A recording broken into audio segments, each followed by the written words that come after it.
Klausies Nacionālo 57. sērija Klāvs Mellis un Līga Zeļģe. Tas ir kauboju teiciens Amerikas. Un to teicienu vienkārši mans tēvs bija uz garāžas durvīm milzīgs uzlīmēts. Es biju pārliecināts, ka man to teicienu gribas kaut kur iekļaut šajā izrādē. Ja māc šaubas, ļauj domāt zirgam. Jā.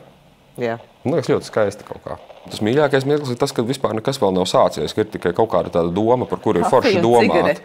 Man liekas, kaut kādās Raiņa dienas grāmatās, ka viņš raksta, ka Dievs, man tur tāda ideja, ka Dievs, cik forši kāds tur viss simbolizēs, visu iespējamo, un tur zeme, debesis, viss tur tā un kaut kā. Jo tālāk viņš raksta to lūgu, jo vairāk tur ir tāds, nekas nesanāk, vienkārši sanāk tāds parasts romāniņš un nekas tur neko nesimbolizē. Un man liekas, ka zināmā mērā jau tā ir, tik būs, un tad tu sāc to uzlikt uz papīra, un jau ir nūģīgāk, un tad tu sāc mēģināt, un paliek vēl piezemētāk tas viss, un tad tajā pirmizrādē ir kaut kāda tāda, tas, kas tur ir palicis pāri no tā visa. Vienmēr jau liekas, ka jau būs baigi, bet beigās ir tā kā ir. Bet dažreiz ir. Nē, dažreiz protams ir, jā. Tev ir kaut kas tāds, ko tu tā kā gribi pateikt ar savām izrādēm? Zini, tu tici tam, ka teātris var padarīt pasauli labāku? Nē, ne īpaši. Bet kādam cilvēkam ik pa brīdim kaut ko bišķiņu viņš var noteikti dot un padarīt viņu priecīgāku. Bet tas jau nekas, ļoti daudz, kas nevar padarīt pasauli labāku, bet tāpat tas ir svarīgi. Galvenais, lai ir smuki un interesanti. Un tas, lai ir gudri vai kaut kā tur ļoti filozofiski vai jēgpilni, man liekas, ka tas ir tāds otršķirīgs jautājums man teātrī. Esiet sveicināti Nacionālā teātra 107. sezonas 7. podkāstā. Un šodien pie manis ir režisors, dramaturgs, aktieris Klāvs Mellis. Jā, Klāvu es iepazinu tālajā 2020. gadā, kad mēs satikāmies tavā iesadējumā Lepnums un aizspriedumu. Un man jāsaka, es kaut kā šoreiz tā ļoti privāti gribu sākt šo podkāstu, jo es diezgan ilgu laiku jau biju strādājusi teātrī, un es tā strādāju, šeit tad bija interesantāk, šeit tad bija mazāk interesanti, bet satiekot Klāvu un viņa komandu, jo toreiz viņš ieradās šeit ar diezgan kupli pārstrāvētu Patrifrontu komandu, es beidzot atkal piedzīvoju to sajūtu, kāpēc es kļuvu par aktrisi. To vieglumu, to radošumu, to ironiju un tādu ārprātīgi foršu kopā būšanu, kas rezultējās ar ļoti brīnišķīgu izrādi. Klau, un es tev gribu pateikt paldies, ka es paliku teātrī. Nē, man arī liekas, ka tiešām bija forši tā izrāde. Bija forši tā izrāde, zin kā, un vispār rezultējās ar Covidu patiesībā. Jā, pirmizrādes vakarā mums paziņoja lockdown un viss tika slēgts, un tad mēs dzērām džinu, jo otrā pasaules kara laikā cilvēki dzēra džinu, vai kad tur bija un nesaslima no kaut kādu vīrusu. Tur bija tāda apokaliptiska tā ballīte kopumā pēc pirmizrādes, jā. Jā. Varbūt tas tā baigi romantiskais iesāk, bet ik pa laikam ir ļoti, ļoti svarīgi, manuprāt, satikt tos īstos cilvēkus un tos foršās radošās komandas, kas atkal atgriež tevi tādā foršā radīšanas procesā. Un tagad mēs atkal esam satikušies, un es par to esmu ļoti laimīga. Un mēs esam satikušies izrādē Dumpīgā Rīga, kuru pirmizrāde piedzīvos 30. aprīlī. Tavā dzimšanas dienā. Paldies, jā. Pagājuši gadu savā dzimšanas dienā es arī spēlēju tev izrādi Marets. Bet tur nebija tieši pirmizrāde, Tur nebija pirmizrāde, bet bija tā izrāde. Bet tas tā, jā, es pilnīgi apmūsu. Bet, kad tu atceries, bet, jā, Rutku tēvs, interesanti izvēle. Kā tu pats esi dramatizējis šo darbu, un kā tu nonāci līdz Rutku tēvam, kā tu nonāci līdz tam, ka tu gribi iestudēt šeit un tagad šo darbu? Zini kā, es biju lasījis to romānu kaut kad ļoti, ļoti sen, kaut kādā 11 gadu vecumā, un arī citus tos Rutku tēva darbus, bet es vispār neko par viņu neatcerējos īsti, neatcerējos nekas tur notiek, ne pat kāds ir īsti tas, kāds ir tas vibes, kā saka. Un es vispār neatcerējos, ka tāda grāmata eksistē, bet tad kaut kad pirms kaut kādu pusotru, 2 gadiem. Es vienvakar skatījos, man liekas, arī pirmajā mēģinājumā stāstīju, un to es arī programmiņas tekstā pat ielicis, ka skatījos sieviešu televīzijā to raidījumu, kad viņas satieks, un tur, kur Dagmāra Leganta un visas tās dāmas tur vienu otru intervē. Un tur bija viešņa Baiba Sipniece Gavare, un viņai prasīja, kurš tos mīļākais rakstnieks, un viņa atbildēja Rutku tēvs, un man pēkšņi tā kā tāds dzina, pareizi, tāds taču arī bija, un vispār kaut kāds tāds aizmetnis par to, ka viņš bija foršs, man laikam bija palicis atmiņā. Un tad es sāku pārlasīt tos viņa darbus, un es apstājos pie tās Dumpīgās Rīgas, jo man liekas, ka viņa tiešām ir tāda ļoti... Man liekas, viņa ļoti teatrāls tas darbs patiesībā. Tur šaušalīgi daudz kaut kas notiek, tur tāda tiešām aizraujoši sižeta pavērsieni, redzēs, cik aizraujoši pagaidām. Tur nevar saprast, protams, mums vēl bišķiņ dažas dienas ir jāpastrādā pie tā, jā. Bet, un tiešām likās, ka viņš kaut kāds tāds skatuvē piemērots. Un plus man arī ļoti ieinteresēja un patika tas kalendāra nemieru, tas vēsturiskais fons, kas tur ir, jo man liekas, ka viņā ir kaut kāda tāda ļoti, patiesībā jau tāda super glupa, un tāda ļoti tieša, kaut kāda tāda metafora, man liekas, ka tajā cilvēku nespējā vienoties, pēc kura kalendāra dzīvot, un respektīvi vai dzīvot vecajos laikos vai jaunajos laikos. Man liekas, ka viņa nav, protams, šobrīd tur super aktuālāka kā jebkurā citā laikā, bet man liekas, viņa tāda mūžam aktuāla tēma par tādu progresu pret tradicionālismu, kas man liekas tāda jauka apspēlējama. Un, man liekas, tas dziesmu spēles žanrs un viss tas kaut kāds tas Vella kalpu piesitiens tajā visā, jo Rutku tās arī Vella kalpus sarakstījis, man liekas, ka viņš tur piestāv tam, arī tai tēmai kaut kādā ziņā. Zināmā mērā, man liekas, ka tā, ja runā par to veco pret jauno, man liekas, ka mēs taisam šajā gadījumā tādu ļoti vecmodīgu teātri, kas man liekas forši, ka tas pats tas formas paņēmiens ļoti vecmodīgais kaut kā draudzējas ar to satura tēmu, tā kaut kā. Bet kā tu domā, kādai auditorijai tas tā kā vairāk būs domāts? Es tiešām nezinu, es jau parasti par to, ja vien tas nav kaut kā ļoti specifiski bērniem, es par to tā baigi nedomāju. Man jau gribētos, lai viņi ir tāda, man šķiet, ka te izrādē ir jābūt skatītājiem draudzīgai. It kā pēc visiem iespējamiem parametriem viņi jau tādi ir. Tur ir dziesmas un notikumi un ļoti lineārs sižets un mīlas pāri un tur bišķiņi tur atriebība un dvīņu sazvērestība. Man liekas, ka viņi ir tādiem priekš cilvēkiem vienkārši. Es tā ceru. Man liekas, ka viņi pat ir vairāk tā kā ar ģimenēm, ka te droši var nākt tādi 7-gadnieki, jo viņiem tur būs intrigas, vai ne, tur ir izteikts ļaunais, un tur ir izteikts labais, un arī cerams, pieaugušajiem. Jā, es domāju, ka viņi ir bišķi, es diezgan arī kaut kāda tā forma tur, man liekas, ka viņi it kā ir mūzikls, bet ne tas mūzikls, kurā visu laiku dzied, kā jau tu zini, bet tas, kurā arī ik pa brīdim parunā. Man liekas, ka tā viņas tā dramaturģiskā forma ir bišķiņa arī tā kā tādai Disney multenei. Karalas lauva, teiksim, man liekas, ka tur ir pat tādi ļoti konkrēti sižeta pavērsieni. Teiksim, man liekas, tā zemniece Laura, kas parādās, un tā viņas dziesma par to zirgu.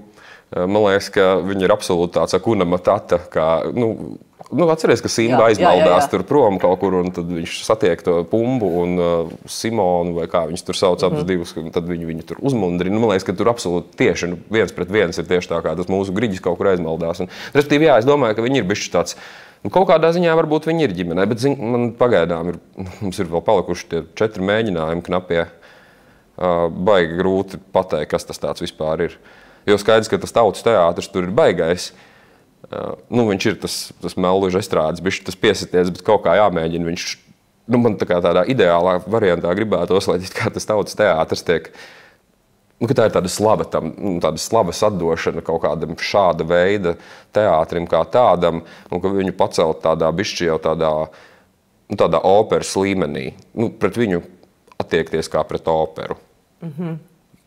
Un šeit tu arī sastrādājies pirmo reizi ar Ernestu Mediņu. Jā.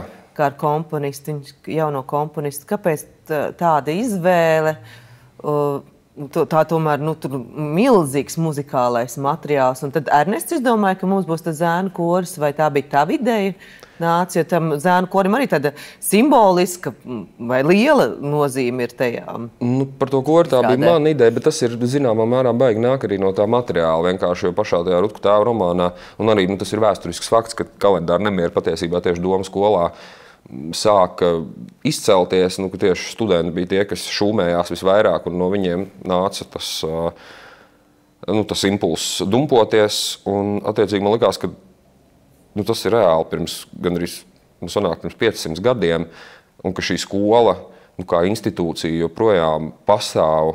Man likās, ka tā ir tāda kaut kādā ziņā, ka ir jāatdod gods arī šim notikumam kā tādam, tam faktam par to skolas, to ilglaicību un kaut kādu to stabilitāti un tām tradīcijām, kas tiešām šajā Rīgā arī turpinās. Man likās, ka attiecīgi, ja jau tas doma kora skola tiek pieminēta romānā un patiesībā pastāvēs, tad ir pilnīgi loģiski, ka arī šobrīd šiem zārniem ir jāatrodas uz skatuves, metot tādu tiltiņu no pagātnes atkal uz tagadni. Par Ernestu es viņu bišķiņu tā kā pazinu, diezgan sen jau, jo viņš kā sitma instrumentālis ir piedalījies arī visādos projektos, kuros es esmu strādājis. Bet man liekas, ka es bišķi tā sajūta par to, ka viņš varētu būt īstais komponists šim notikumam, radās kaut kā pamazām, jo es ik pa brīdim Pauli Pļavniec tāda ir Nacionālajiem simfoniskajiem orķestrim, ir tāds bērnu koncertu izrāžu cikls Renesons, kur parasti tiek spēlēti visādi simfoniski skaņdarbi, kas tur lielākoties Bahi, Hendeļi un tam līdzīgi, bet bija viens no tiem koncertiem tāds, kurā tiek uzaicināti tieši šī gada Mūzikas akadēmijas beidzēji komponisti, pagājušā jau. Un Ernests bija viens no tiem, un kaut kā man likās, ka tas viņa piegājiens mūzikai šeit varētu kaut kā ierakstīties diezgan labi. Es gan Ernestam ļoti daudz mēģināju arī stāstīt, ka man gribas pēc iespējas umpapā, un ka tam visam ir jābūt tādam šlāgeriskam. Man liekas, ka es pats druskiņi esmu kaut kā iebraucis varbūt pa daudz tajā šlāgerī šobrīd, jo tur viss iet. Kā jau tu zini, tur, man liekas, gan tērpi, gan scenogrāfija, gan mūzika, gan teksts, gan sižets, gan aktieri, gan pilnīgi viss vienkārši iet tajā šlāgeru vaibā. Bet, redzēs, man liekas, kaut kas tajā ir forši. Respektīvi, Ernests bišķi gribēja būt laikmetīgāks, bet es viņam ik pa brīdim tā drusku mēģināju virzīt uz to, ka ir jābūt tādam samērā vecmodīgam šajā notikumā. Un kā tu izdomā un izvēlies aktierus, kad strādā kā režisors? Šajā gadījumā es nezinu. Kaut kā pēc sajūtas, man liekas.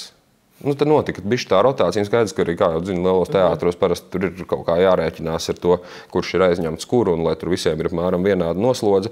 Šeit bija bišķi jocīgi tas, ka tas sanāk beigās 45 cilvēkus skatuves tajā izrādē, ieskaitot koru un mūziķus.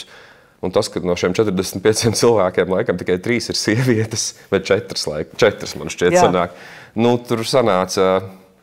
Vispār visa pirmā aina, es viņu skaties, wow, tāda maskulinitātes parāda ar tiem daudziem, 20 mazie puisīši, visi pārējie mūsu puiši tur ir. Tur kaut kā sanāca. Man jau tiešām gribējās to dzimumu līdzsvaru lielāk, bet kaut kā tas materiāls vienkārši tāds ir, un man likās, ka es negribu taisīt kaut kādu tādu ļoti konceptuālu soli ar to dzimumu lomu mainīšanu. Mums gan vienu brīdi bija paredzēts, ka Dita Lūriņa būs viena no rāckungiem. Es nezinu, kādā formātā tas būtu, bet viņi aizbrauca studēt uz Igauniju, kā rezultātā tur notika tāda rotācija. Bet es mēģināju, piemēram, grāmatā Rutku tēvam ir zemnieks Lauris, bet, lai būtu kaut kāda bišķiņa, vismaz par vienu sievieti vairāk, mums ir zemniece Laura. Tiecīgi, kaut kāds tāds... Brīnišķīga gaismiņa ir, jā. Mazs tāds solīts pretī dzimumu līdz, pat ne līdztiesībai, kā to sauc, nezinu. Jā. Tā vienkārši, tā ir tāda realitāte, kad, sieviešu lomas bieži vien ir mazāk nekā vīriešu lomas, tā tas ir, mums ir nākamā sezonā, tā ir. Bet ne par to ir stāsts vienkārši... Es laikam gribēju, ka tu teiksi, mēs visi tādi forši. Nē, jūs esat visi tiešām forši. Es jau ar daļu no jums biju kaut kā sadarbojies, ar lielu daļu arī nebiju. Man liekas, ka tiešām ir forši. Man liekas, ka tas process arī ir tāds foršs un mierīgs. Un kaut kāds, skaidrs, ka tagad uz beigām jau paliek bišķi kaut kā tā stresaināk un ir sajūta, ka cevišķi tev uz tā nēru panesamība ir uz stresa. Jā. Man liekas arī tad, kad tas koris uzrodas, tad, protams, ņemot vērā, ka viņi tik maz mēģinājumos, ka liekas, ka no tiem mēģinājumiem ir jāizžņaudz viss iespējamais līdz pēdējiem pilienam, un liekas, es pats tādā pusafekta stāvoklī tur kaut kā mēģinu tikt ar visu galā. Bet man liekas, ka līdz šitam brīdim, kad tā finiša taisni sākās, man liekas, ka viss jau tiešām tā baigi harmoniski patiesībā. Visi ir tā priecīgi, un es pat nācu ar tādu diezgan lielu prieku uz tiem mēģinājumiem. Man likās, ka viņi ir smieklīgi arī tie mēģinājumi. Jā, tur ir daudz talanti, bet tāds talants ir dabūt, lai tā komanda ir tiešām,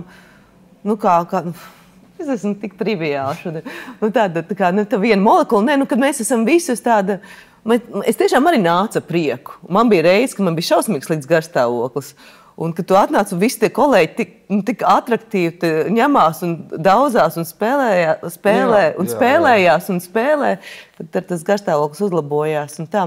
Bet... Nē, man pat liekas, ka tā izrāde jau pat par sevi beigās nebūs šausmīgi smieklīgi, bet tajos mēģinājumos man ik pa brīdim bija tā, ka tiešām es gulšņāju tu zemē kaut ko skatījos, kā, es nezinu, tur tāda, tiešām tā smējos vēdera turēdams. Jā.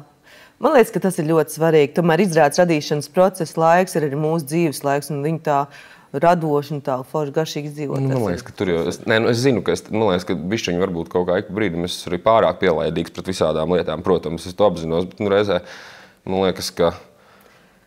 tas ir arī zināmā mērā tas, kāpēc es mēģinu radīt, vai kaut kā cenšos, lai tas viss ir tā jauki un samērā harmoniski. Tas jau ir arī tāds diezgan sautīgos nolūkos, jo man jau arī ir jāpavada 2 mēneši šajā kompānijā. Man negribas katru dienu nākt kā uz kaut kādu katorgu, kur visi viens otram brāc virsū. Man patīk pašam dzīvoties ar priecīgiem cilvēkiem. Man jau arī prieks, ka cik priecīgi. Es par to aizdomājos, ka, piemēram, kad tu sākotnēji, pārcakot, jūs izveidojat savu domu biedru grupu Kvadrfronts, un tad tu sāk arī lielos teātros, valsts teātros iestudēt dažādus darbus un parasti ņem kaut kādu daļu no savējiem līdzi. Bet tu esi palicis jau viens. Nē, es viņus labprāt ik pa brīdim ņemtu līdzi, un es arī domāju, ka tas ir jādara. Tur ir baigais spēks. Tur ir spēks, jā, es piekrītu. Kaut kā tā tas ir drusciņi izveidojies tagad, jā.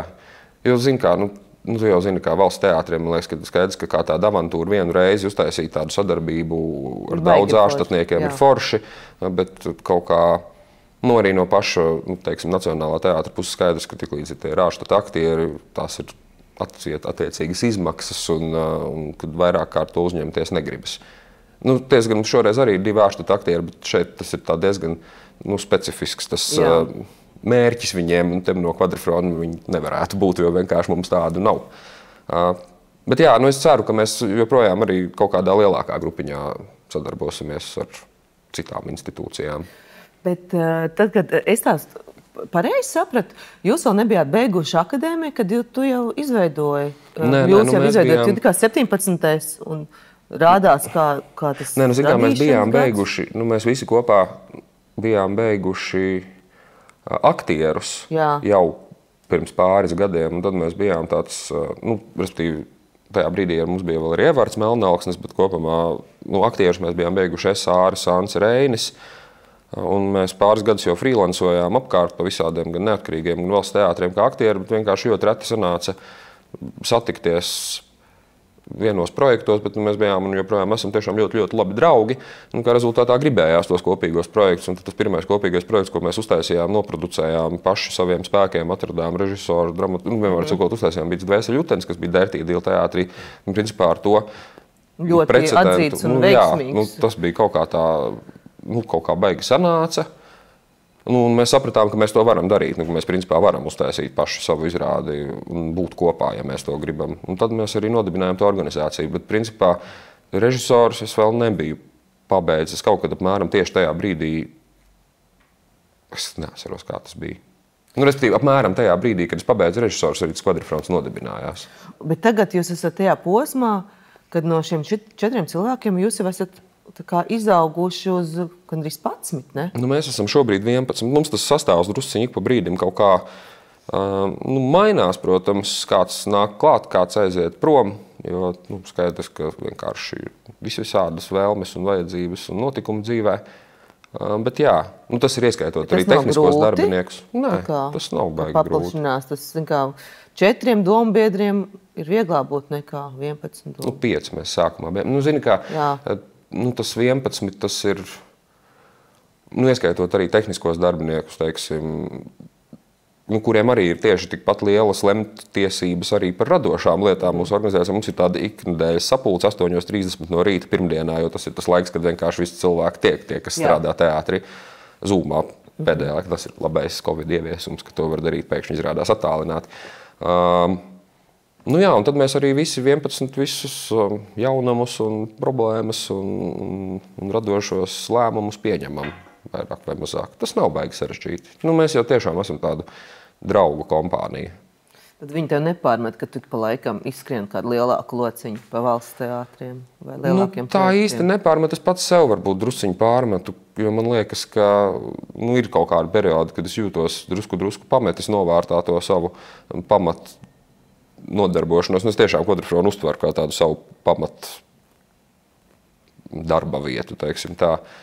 Bet citi man nepārmet. Man liekas, ka ir skaidrs, ka kā tāds nevalstiskais teātris, ir kaut kāds viens slieksnis, līdz kuram mēs varam, tīri finansiāli tas ir darboties, jo mums tā zāle ir tik liela, cik viņi ir, un parasti to izrāžu budžets ir tik liels, cik viņš ir sakasāms no visādiem avotiem. Man šķiet, ka es droši vien, ka vairs neparakstītos taisīt, teiksim, Nacionālajā teātrī mazajā zālē izrādi vienkārši tāpēc, ka man jau tāda mazā zāle ir, un man viņa ir, patiesībā godīgi sakot, jau daudz mīļāka par Nacionālā teātra mazo zāli, bet tajā brīdī, ja es varu realizēt kaut kādas ambīcijas lielākā telpā, tad es labprāt to daru, jo man vienkārši tajā manā mājiņā tās lielās telpas īsti nav. Ir pat liela telpa, cirkam ir milzīga telpa, bet mēs arī nevaram atļauties to piepildīt. Bet tas ir tā, man šogad sanāca tādi 2 lielie šitādi notikumi, bet viņi tiešām arī kaut kā, man liekas, esmu iegājis tajā, ka ja es taisu lielu, tad es mēģinu uztaisīt, cik vien lielu ir iespējams. Bet nākamgad savukārt tas tā diezgan apzināti tā nedarīšu, ka es tiešām pievērsīšos Quadrifronam vairāk. Jā. Un regulārāk. Bet runāju, piemēram, par izrādēm, ka tu taisi izrādes, tāds pilnīgi lielais jautājums. Tev ir kaut kas tāds, ko tu gribi pateikt ar savām izrādēm? Tu tici tam, ka teātris var padarīt pasauli labāku?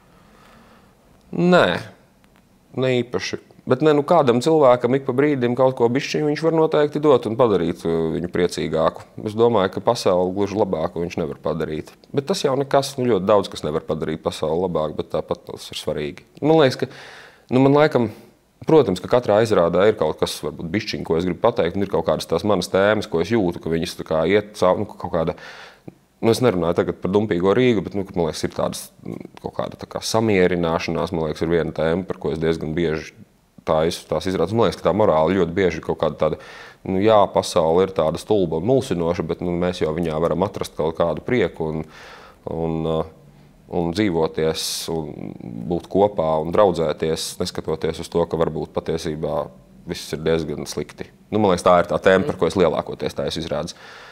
Bet man šķiet, ka, godīgi sakot, man liekas, ka arvien vairāk man ir tāda sajūta, ka galvenais, lai ir smuki un interesanti.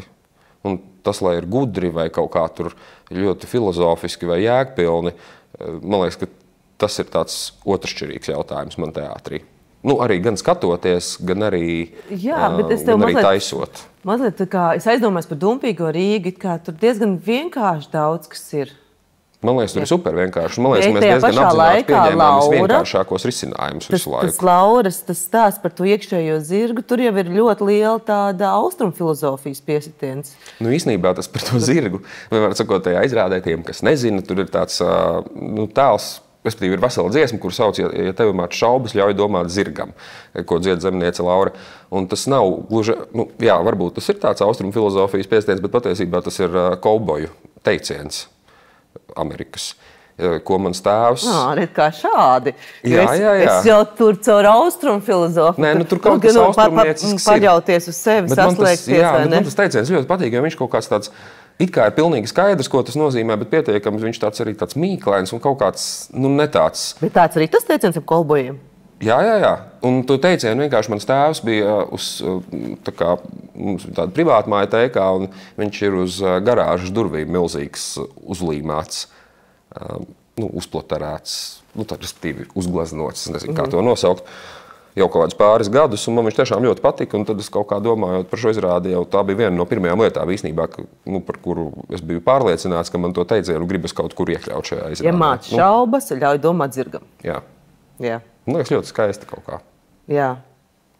Nē, man liekas, ka tur kaut kādas domas, jo, protams, tajā izrādā ir pilnīgi skaidrs. Un īstenībā, tur it kā ir tāds dramaturģisks tāds brāķis kaut kāds teorētiski, bet man liekas, ka patiesībā, ka viņš ir ļoti pareizs. Ir tā, ka mēs tajā pirmajā cēlienā, principā visu pirmo cēlienu ļoti piesakam tos kalendāru nemierus un to ņemšanos starp tiem diviem kalendāriem, to veco laiku un jauno laiku, kā tādu svarīgu tēmu, un otrajā cēlienā viņi gandrīz pilnīgi aizmirstam, un viņi vispār vairs nav svarīga tēma. Un it kā šķiet, ka tas ir gļuks, bet patiesībā man liekas, ka tur ir kaut kas ļoti, ļoti prātīgs tajā gļukā, jo kaut kā to ņemšanos ap tādām lielām koncepcijām un kaut kādām tādām lielām filozofiskām cīņām, pamazām tās izrādes gaitā pārņem kaut kāda ņemšanās ap savām mazajām personiskajām kaislībām. Un man liekas, ka varbūt zināmā mērā tas jautājums, tā atbilde uz jautājumu, kurā kalendārā labāk dzīvot, vecajā vai jaunajā, ir tā atbilde slēpjas tajā, ka iespējams, ka tas nav nemaz tik būtisks jautājums, ka patiesībā būtiskākas ir citas lietas, tās, par kurām mēs runājam otrajā cēlienā, kā mīlināties un kā atzīties un kā pasargāt savu ģimeni un kā sodīt sliktos. Un tāpēc man liekas forši, ka mēs to tēmu aizmirstam tās izrādes laikā.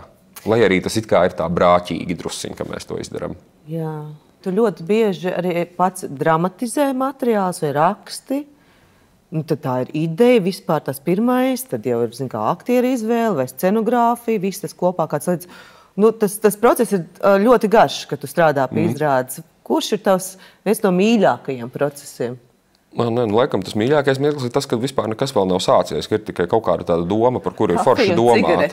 Jā, tāpēc, ka, man liekas, tas jau ir tā diezgan klasiski, ka tajā brīdī, man liekas, kaut kādās Raiņa dienas grāmatās, es kaut kā pētīju Pūt vējiņus, neatceros kādu iemeslu dēļ, man liekas, viņam bija tas, ka viņš rakstīja, respektīvi tā secīgi ejot caur tām dienas grāmatām, viņš raksta, ka Dievs, man tur tāda ideja, ka Dievs, cik forši, kāds tur viss simbolizēs, visu iespējamo, un tur zeme, debesis, viss tur tā un kaut kā.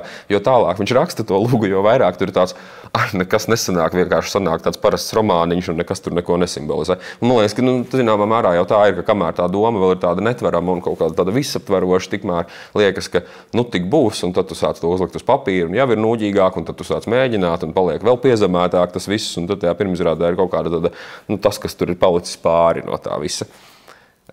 Vienmēr jau liekas, ka jau būs baigi, bet beigās ir tā kā ir. Bet dažreiz ir. Nē, dažreiz protams ir, jā.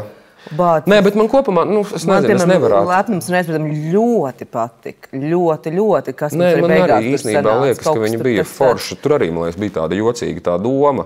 Man liekas, tur arī bija kaut kāda doma, bet viņi arī bija tāda nenotverama drusku. Man bija žēl par to izrādi, jo skaidrs, ka tas Covids viņu baigi nokāva, ka viņi pārlec uz to lielo zāli, ka viņi nebija domāta. Tā nebija zāles izrāde īstenībā, tā nedrīkst. Bet viņi nav vienīgā izrāde. Ir dažreiz mums arī mazā zāles izrādes, ko mēs vedam citur un rādam lielās skatos. Tāpēc ir telpa, kurai tu to taisi. Ir mazā, viņi skaidrs, ka tajā mazajā telpā viņi bija tādi bišķiņi klaustrofobiski, bet man liekas, viņi bija piebāzti ar tām gultām, bet kaut kas, man liekas, tajā kaut kādā klaustrofobijā arī bija tieši forši te izrādē. Es ļoti, ļoti ceru, ka mums arī dumpīgā Rīga tā kā izšaus un viss tur sanāks un būs vajag forši. Kaut kas ļoti mīlīgs tajā tur ir. Tur vēl ir bišķiņi tiešām, es nezinu. Es katrā ziņā pirmoreiz tālai mūķeni. Apsveic. Jā, piemēram, tāds tēls vispār tajā grāmatā nav. Tur vairāk tēli nav, kas mums ir izrādē. Jā, es arī baigi ceru, mums tiešām palicis ļoti, ļoti maz tas laiks un baigi daudz tie saskaitāmie, kas vēl ir jāapgūst. Viss tur ar kori jātiek galā līdz galam, tur gaismas, tā mūzika, jo, protams, man liekas, tu zini, kā mums to otro cēlienu. Mums viss būs labi. Nē, es domāju, ka mums tiešām... Tur ir tāda sastruktūrizēšanas lieta. Es arī vakar bišķi dzerot sidru, tur bišķi izīsināju visādas lietas. Varbūt tādi ir jāpateikumi viņam kaut kādi. Tie stulbi īsinājumi, kurus parasti ir diezgan grūti atcerēties, bet man šķiet, ka tur vajag, jo es arī pastījos, ka tīri lapspušu skaita ziņā mums pirmais cēliens ir kaut kāds 25 lapspušas un otrais 35. Un man liekas, ka tajā otrajā tur ir viss tās solo kaut kādi tie gaudulīgie, piemēram, tavs. Respektīvi... Tu viņu izīsināji? Nē, takšā, ka Dievs pasarg. Nē, man liekas, tās dziesmas tur vajag atstāt. Vienkārši kaut kā viņš tā Kaut kā man šķiet, ka ja tas pirmais ņem uz tādu masu un kaut kādu tādu aktivitāti, tad otrajā ir jāņem uz tādu tieši to sadrumstalotību, ka tās ainas kaut kā veikli viena pēc otras iet, un tu nepaspēji katrs no viņām nogurt, jo pagaidām tiešām viņas ir bišķi pa garu un bišķi par izstiept, un līdz beigām tā līdz galam mēs neesam tikuši. Esam. Mēs esam visu izmēģinājuši vienkārši. Pieskāršies tāda sakārtošanas lieta. Bet es gribēju pajautāt ar tādu abrīnojamu īpašību, kas tev ir. Labi, es īstenībā neatdzirdēju, ka tu kliedz, ja? Bet varbūt aiz prieka, ja? Bet aiz tādas panikas. Un tu spēji saglabāt mieru, harmoniju, pozitīvu smaidu, pat mums ir drīz pirms sastrukturizēt un nekrist panikā. Nē, kaut kādā panikā jau ik pa brīdim iekšējā krīt. Bet jā, es nemāku dusmoties. Tā ir tāda lieta, par ko es arī ar savu psiholoģu runāju, ka man ir jāiemācās šī emocija, jo... Dusmoties? Jā, es tiešām vienkārši kaut kā es tā mēdzu. Tu saskumsti vai kā tu nomāni? Ja kāds man liekas stulbs, tad es parasti vairāk vai tā Dievs, tā izbesos, vai arī saskumstu par to, ka viņš ir stulbs, vai arī kaut kā tā sakaitinos, bet es kaut kā nespēju. Ne jau nespēju, man liekas, ka vienkārši kaut kā tā dusmošanās emocija ir saistīta ar kaut kādu paša vājumu, laikam es nezinu, no kurienes man tas nāk. Lasīju arī par to, ka dusmas īstenībā tad ļauj citam valdīt pār savu privāto tā ir, bet man tomēr bišķiņ gribētos mācīt. Man liekas, es bišķiņ esmu pārāk tāds paļāvīgs, tas nav īstais vārds droši vien. Bet jā, kaut kā, nezinu. Nav tā, ka, respektīvi, es, protams, ka es nekliedzu. Vispār neatceros, ka es būtu kliedzis. Vienu reizi es atceros, ka es esmu dusmojies, es biju kaut kādā, tā dusmojies tā ārēji, man liekas, man bija kaut 14 gadi uz vienu meiteni es sadusmojos. Ko viņa izdarīja? Viņa vienkārši bija muļķīga. Kaut kā tas arī bija, starp citu, kaut kādā tādā mākslas kontekstā. Bet, jā, tā es parasti nedaru. Es lasīju, ka tu gribēji noskriet maratonu. Nē, tās bija muļķības pilnīgas. Tas bija kaut kad ļoti, ļoti sen bija jāraksta lampai. Ir tas sarunu festivāls lampa, kaut kāds apraksts par sevi, un es vienkārši tā uzrakstīju. Es nekādā veidā negribēju, ne taisījos, ne arī trenējos. Tam vienkārši kaut kas bija jāuzraksta, un es vienkārši samuldēju, principā. Nē, man vispār nepatīk kardio treniņi. Pēdējā laikā man sāk patikt patiesībā, bet kopumā man īpaši arī nepatīk. Es esmu atklājis to, ka tu vari skriet uz tā treadmill un uzlikt to automātisko režīmu, ka viņš tā esi to augstāk, zemāk, ātrāk, lēnāk, un man tas liekas bišķiņ aizraujoši. Man patīk, ka tur ir tas pārsteiguma moments. Bet, maratonu, nē. Bet tev patīk vispār fiziskie treniņi? Man ļoti patīk īstenībā. To es atklāju samērā nesen, pirms kādiem pāris gadiem, jo iepriekš man likās, ka man vispār sports kā tāds kā riebies. Tāpēc, ka man viņš saistījās laikam, man bija kaut kāda trauma no kaut kādiem pamatskolas pulciņiem iespējams, un bišķiņi arī no kultūras akadēmijas tās aktierēšanas, jo man visas tās fiziskās aktivitātes saistījās ar to, ka vai tu esi kaut kādā komandā ar citiem cilvēkiem, un tev kāds tur jāpārspēj, un tas sacensība elements kopumā, laikam, dzīvē. Respektīvi, man neinteresē tās sacenšanās. Vai arī otrs variants, kas tajā kultūras akadēmijā tik ļoti daudz pielietots, un ka kāds tev rāda priekšā, un tev jādara līdzi, un arī tas man ļoti nepatīk. Bet es atklāju, ka man ļoti patīk iet vienam pašam un cilāt visādas hanteles. Tiešām patīk, es to izjūtu kā tādu absolūti meditatīvu procesu. Es arī neklausos, neko nelieku austiņās. Es tiešām vienkārši tādā mierīgā garā kādu stundiņu padaru tās lietas pats ar sevi. Jo, tas darbs ir baigi saistīts ar visu laiku dīlošanu ar citiem cilvēkiem, un tiešām patīk, ka ir tāds mirklis sev. Tā, tagad, tā kā mēs gaidām tev plaklāju, ja, kad piesnīs kurjeris. jā. Nē, es domāju, ka viņš pagaidām nezvan, tas ir labi. Es tāpēc lēnām pārslēdzos tādu austrumu tēmu. Nē, bet tas nebūs tāds austrumniecis vaklājs. Man tagad pārvācos nesen, tas dzīvoklis ir ļoti, ļoti foršs, bet viņš ir viņš ir 97. gadā, cik es atceros, uztaisīts, un viņš apmēram tieši tā arī izskatās, bet tāds ļoti kārtīgs, kopts, bet viņam ir tāds 2000. Sākuma lauku viesunama absolūti tāds interjērs. Un es sākumā domāju, ka es mēģināšu to dzīvokli iekārtot tā, lai viņš pretojas šim interjēram un kļūst kaut kāds tāds stilīgāks, bet tagad dzīvojot ar vairāk, es sapratu, ka ka lai viņš ir tāds, kāds viņš ir, un piemēram, tas paklājs, viņš arī absolūti, tur nebūs nekāds austrumniecisks motīvs, viņš nebūs arī nekāds stilīgs, viņš būs tāds tieši tādā pašā krāsā. Tur viss apdara ir ar tādiem gaišiem dēļiem, tā kā pirtīs tiešām lauku. Un tas paklājs arī būs tāds oranžs, spalvains, tāds, pussmuki. Jā, bet var gadīties, es domāju par to austrumu filozofiju. Es šad atceros, ka es esmu tevi satikusi kaut kad uz ielas, un tu... Mēs esam kaut kur papļāpājuši, tev vispār, tā kā tu esi aizrāvies un lasījis daudz ko par austrumiem, un pats esi visādi diētas izmēģinājis. Kas tad par tādu jautājumu? Nē, es pārāk. Par ko tu tagad runā? Nē, es esmu izmēģinājis diētas. Nē, es vienkārši domāju par to austrumu filozofiju, par to diētu, par reliģijas piesitienu tavā dzīvē. Nav nekāda īpaša reliģijas piesitiena. Es jūtos diezgan ateistisks. Tu esi ateistisks, jā? Jā. Līdz ar to tu nekad neesi līlies Dievā, vai ne? Kaut kā tā. Dievs, to gan tu pajautāji. Es nezinu. Nē, man liekas, ka Jurim Simonovičam ir tā dziesma, ak, Dievs, es tev neticu. Man liekas, ka kaut kāda tāda ir mana attieksme. Man liekas, ka īstenībā tas slepnums un aizspriedumi mūsu versijā bija kaut kādā ziņā par, tajā manā dramatizējumā bija par manu attieksmi pret Dievu patiesībā. Nav tā, ka, laikam ateistisks nav īstais vārds, bet, jā, nezinu. Bet, kas tas par tādu jautājumu? Nē, bet par austrumu filozofiem es tu runā par to, ka es taisīju to pančakarmu, par to. Nē, tam nav tā. Kur es to izvilku? Kādā sakarā? Man vecākiem es kaut kā, mamma to bija darījusi, viņa teica, ka forši. Tas bija arī labi? Bija baigi, jā. Bet, zin kā, tas jau tā diēta, tur ir tikai viens aspekts. Tas ir tāds...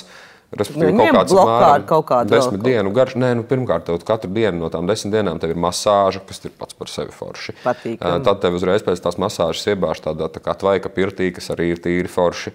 Un tā diēta, tur tiešām sanāk gandrīz, es ļoti, ļoti maz, tikai kičarī, kas ir tāds zirņu, rīsu, tāda pļura, garšīga tīri. Bet kaut kā pēc tā visa, tur dara visādas lietas. Tur ir arī viena diena, kad jāēd visādas caurreiz zāles un visas iespējamies jāizkakā ārā, bet pēc tā visa tā procesa tiešām jūties tāds super attīrījies visādā veidā. Un tas ir tiešām ļoti patīkami. Bet diētas esmu taisījis arī Stokholmas diētu, piemēram. Tur vispār nav nekā austrumnieku. Vispār jau es nezinu, vai tāpat ir tāda īsta lieta. Jā. Nē, zikā. Man jau interesē, vai ne, bet tas ir cits podcasts, kā teicu. Es jau vairāk par viņām interesēs nekā ietur. Es nespēju. Nē, es arī tā pusdiena vai diena. Man rekords ir 3 dienas. Nē, tas bija vasarā, kad vajadzēja tā olbaltuma diēta, kad vajag ēst daudz gaļu, un tad es vienkārši tikai gaļu es vispār neēdu. Es nezinu. Tā pančakārma, tas jau nebija tiešām tāds diētas process, tā bija tāda vairāk tiešām ķermeņa attīrīšanās lieta.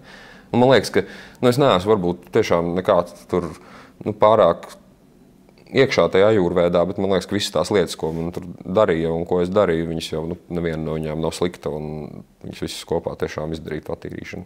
Bet to Stokholmas diētas ievēroja kaut kādas mēram 3 mēnešus. Vienkārši es kaut kad Covid laikā. Tā ir tāda klasiska latviešu kaut kāds tāds izdomājums, bišķi tāda naudas slaukšanas tāds.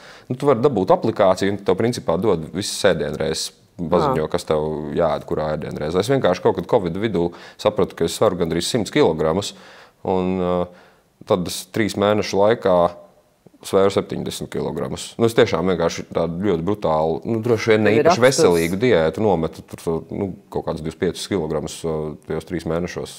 Jā, man tādas ir raksturs. Ja es kaut ko izdomāju, tad es parasti arī izdaru. Tāds spītnīgs. Bet tagad atgriežoties pie mākslas.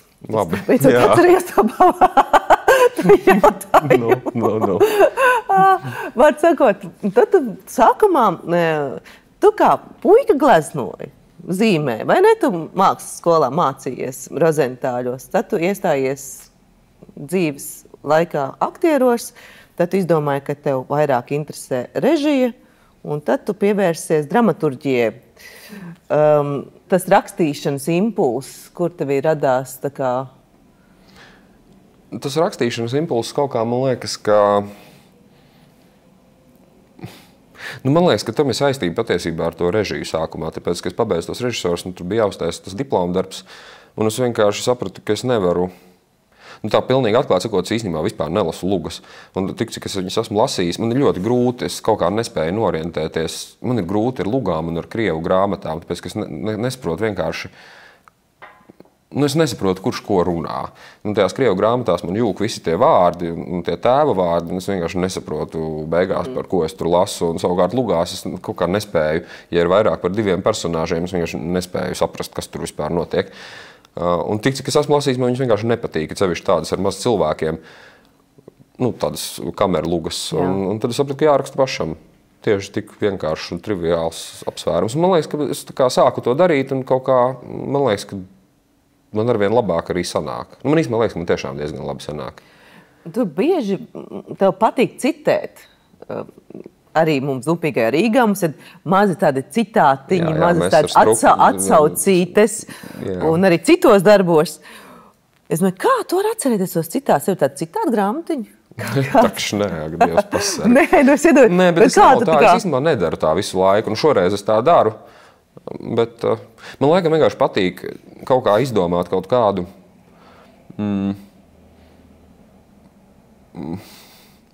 man ir kaut kā drusku vienkāršāk rakstīt, ja ir kaut kāda diezgan skaidra maniera kādā rakstīt. Man liekas, es diezgan labi kopēju visādus stilus. Tā kā, piemēram, tajā lepnumā un aizspriedumos jocīgi, mēs viņu tik daudz atsaucamies, tas to izrāda tiešām, man liekas, tas bija pirms 100 gadiem. Bet tur es tā diezgan konkrēti paņēmu to, kādā veidā ir tulkota tā grāmata, kuros tur gados un mēģināju viņu tādā veidā arī rakstīt. Ar šeit es mēģināju viņu rakstīt tādā ala, tāda iztaisīšanās par veciem laikiem, tajā ar kaut kādiem vecvārdiem, kas gan arī lielākoties nāk no 30. Mēram tie vecvārdi, kaut gan tas ir par 16. gadsimtu tā izrāda. Vienmēr cikot, man patīk paņemt kaut kādu diezgan konkrētu valodas formu un ap viņu darboties. Es diezgan labi arī rakstu, teiksim, projektus, jo es saprotu, ka tur ir tas specifiskais valodas veids, kādā man tie projekti ir jāraksta. Vienmēr cikot, man patīk tā kā spoguļot to valodu. Man vispār ļoti patīk latviešu valoda. Jā. Man liekas, ka ļoti skaisti un var ļoti visu kaut kā izteikties. Un ir ļoti daudz visādi žanri un, ne žanri, bet kaut kādas nokrāsas, kādās ar viņu var runāt. Mums bija tā izrāde, piemēram, Marija un Zibens diezgan ilgi. Jau viņi ir novecojusi, mēs viņu tagad atjaunosim to izrādi drīzumā.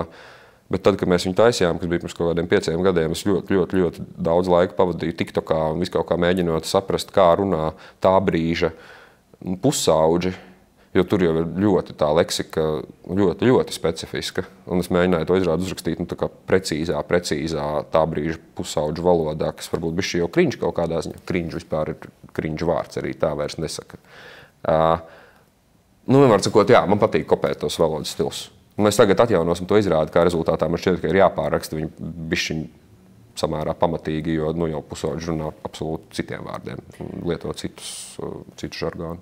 Vai tev ir tagad vēl padomā kāds darbs, ko tu gribi uzrakstīt? Respektīvi, sākotnējais mans jautājums bija par lugu, varbūt par kādu, vai par romānu kādu, ko tu gribētu iestudēt, bet kaut šodien tagad sanāk, ko tu gribētu uzrakstīt vai dramatizēt? Man ir plāni. Man ir tas kaut kā jauki. Vispār tas, ko es tagad darīšu nākamais reiz pēc šī, ir māja brīvdienas, un tad es lekšu iekšā. Tas mēģinājuma process jau ir sācies, bet es tagad lekšu viņā iekšā, jo man tur tāda samērā maza loma. Es spēlēšu pie Paulas Pļaunietes izrādē kvadrfraunā, ko es baigi. Patiesībā diezgan reti daru, bet man kaut kā likās, ka varbūt ir īstais laiks to darīt. Mums māja beigās pirmsrāda. Jā, bet tev vairs tā kā nepatīk būt aktierim. Man nav tā, ka man nepatīk, man vienkārši nezinu. Man liekas, ka šādi tad var, man no vienas puses liekas, ka šādi tad var, no otras puses man liekas, ka tas tāds muskulis, kas tomēr diezgan jātrenē, to grib darīt. Man liekas, ka tā šādi tad darīšana vienkārši padara to darīšanu tādu sliktāku.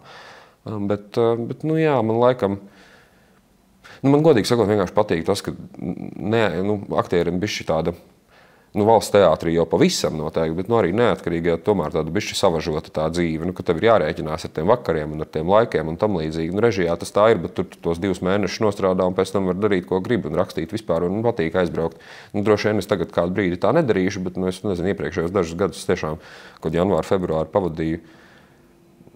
Man liekas, to Dumpīgo Rīgu arī pamatā uzrakstīju Filipīnās. Izklausās tik forši. Nu, ne visu, bet māram otro cēlēnu es rakstīju Filipīnās. Nu, respektīvi, rakstīt var visu kaut kur. Ja? Nu, jā. Nē, tas bija nu, respektīvi, man laikam tīri no tāda praktiska viedokļa liekas, ka jā, ka, ja tu esi aktieris, tu esi piesaistīts, ja tu esi kaut kas cits, tu vari darīt visu kaut kur un visu kaut kā un pats plānot to savu laiku kaut kā fleksiblāk.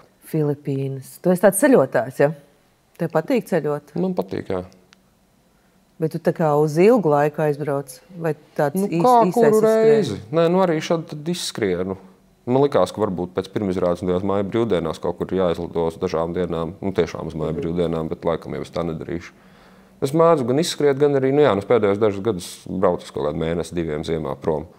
Bet es domāju, ka es tagad kādu brīdi tā nedarīšu, visticamāk vairs. Vēl tava tāda smuka krāsa ir, ka tu esi tāds tā kā ironisks, mazliet cinisks savos darbos. Es tieši domāju, vai tas ir tā kā, es biju pierakstījusi, labi, tā. Vai, jautājums būs tāds.